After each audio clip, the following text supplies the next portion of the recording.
Hey guys, it's Matt Miller with American Wire, and today we're looking at these two emotional liberals who try to gang up on Riley Gaines and call her homophobic. But watch how she deals with this. This is exactly how you deal with the left's shaming tactics.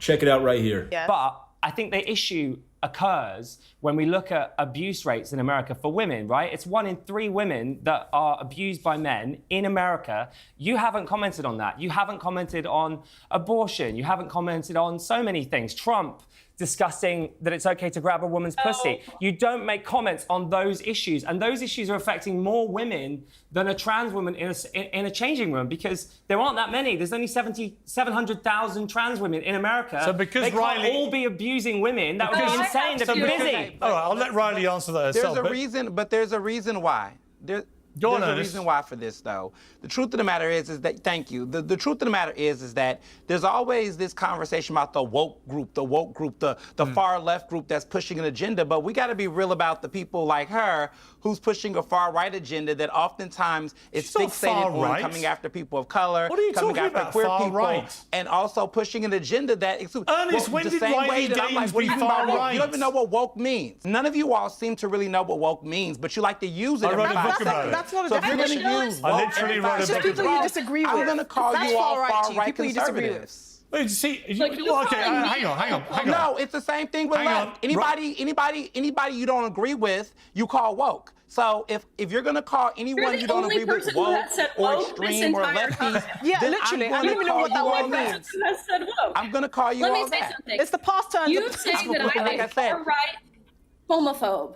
My response to that is saying that men can identify as women, and lesbians who don't want to date these men who identify as women. That is homophobic. You are using lesbians as your political pawn, and that's sick. Lesbians don't want this. Riley, you've just come out with that from nowhere. So why are you calling a political pawn? That wasn't part of this discussion. Where's that come from? Because he called me a homophobe, and I'm sitting here saying I'm fighting for the sex-based rights of lesbians, we get women. Emotional about this, and we're right to. Get emotional about a lot of discussing our rights. How do you conflate? Hang on, please don't talk over each other. Hang on, with fighting for women's rights. Hang on. Don't talk over each other, because otherwise we can't hear what's going on. Yes. You see, James, it's interesting because you showed zero support for Riley's campaign. That's not actually what happened. I just showed some support. No, I'm talking about her campaign.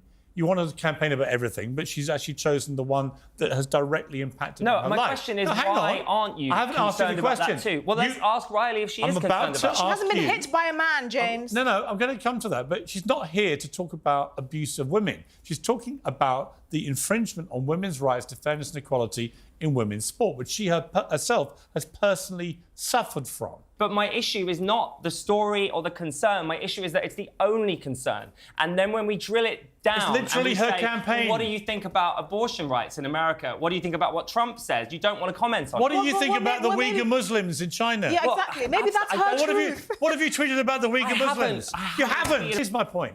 We've just seen right there the hypocrisy. It's not hypocrisy. Right there.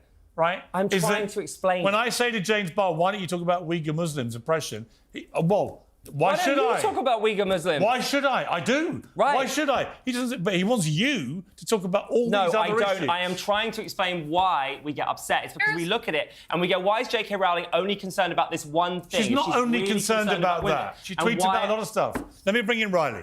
You'd be very patient. Listen to this. I think it's entirely disingenuous to say that this is the only issue that I care about. I spend majority of my time advocating for this issue, but that's not to say that I don't speak on other issues. So Riley Gaines did a great job with this, deflecting this guy's very weak argument, which basically he was trying to say that she's not a true defender of women's rights because she misses out on these other aspects of women's rights that he finds important. That's a very, very intellectually lazy argument, in my opinion. Of course, Riley Gaines can talk about the aspect of women's rights that she finds important, which is transgender athletes competing in women's sports and how that makes competition unfair. That's a very underreported and it's not talked about enough in our society, in my opinion. And that's the issue that she chooses to champion. And more power to her. She has personal experience in that exact case, and if she doesn't want to talk about abortion or the other things that he rattled off, I mean, it doesn't mean that she doesn't care about them, but it's just not what she is going to choose to talk about the most. She's not going to do media tours about that. She's not going to write about that. That's okay. And I think Piers Morgan did a great job backing her up here too, and kind of calling this guy out for being a hypocrite.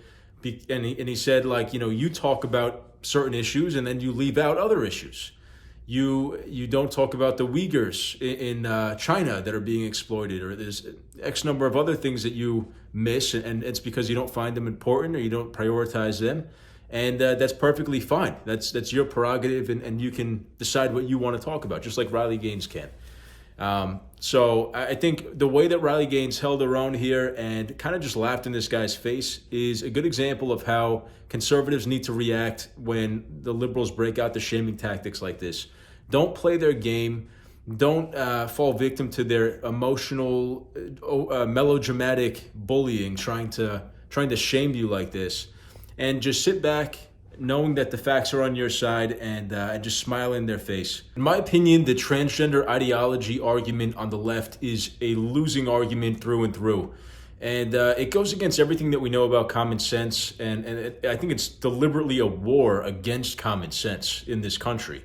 The idea that women's sports should be for women, people who were born women and have female anatomies, female bodies. That is common sense to me, but that is a radical far-right idea according to some of these people. The other thing that, we should not be transitioning our kids. Somebody under the age of 18 is not old enough to vote. They're not old enough to order a beer. They're not old enough to be in the military, to get to make other decisions about themselves. And that makes sense because they're not fully developed. They're young. They can't give consent. And now we're perfectly okay with them making permanent, life-altering decisions about their physiology? Absolutely not. But the left is trying to normalize young people doing this to themselves, minors doing this to themselves, either with or without their parents' blessing, which is really, really a scary thought. And I just think that one day we're going to look back at this moment in history where people were trying to celebrate this and they were trying to normalize it. And we're going to just be totally mind blown at how so many people got on board with this, specifically those two aspects of being transgender. If somebody wants to be a transgender person, and they're an adult, they're a consenting adult, and they know what they're doing, then that's up to them. And that person shouldn't face discrimination. They shouldn't be bullied or anything like that. But when it comes to the kids and when it comes to women's sports, and fairness in women's sports, those two are just pure common sense, and the left is totally in the wrong on those issues. So anyway, thank you guys for watching this video. Thank you for supporting the channel. Hopefully you guys like this content. And not all these videos are news necessarily. They're just stuff related to the news cycle that our team thinks is worth digging up again and resurfacing, or it's just something that is relevant to the conversation in our society right now. Or in politics specifically, that we think is worth making a video about and commenting on. I want to give a shout out to OK Rick and anybody else who's been grabbing these videos and making content with it. Thank you for giving us a shout out and crediting us and pointing people to our channel. I love the support. That's great. Keep doing what you're doing. Thank you guys. Thank you everybody for supporting what we're doing here and continuing to watch the videos. We wouldn't be anywhere without you guys. So thank you. Please leave a like and subscribe if you haven't already, and I'll see you in the next video.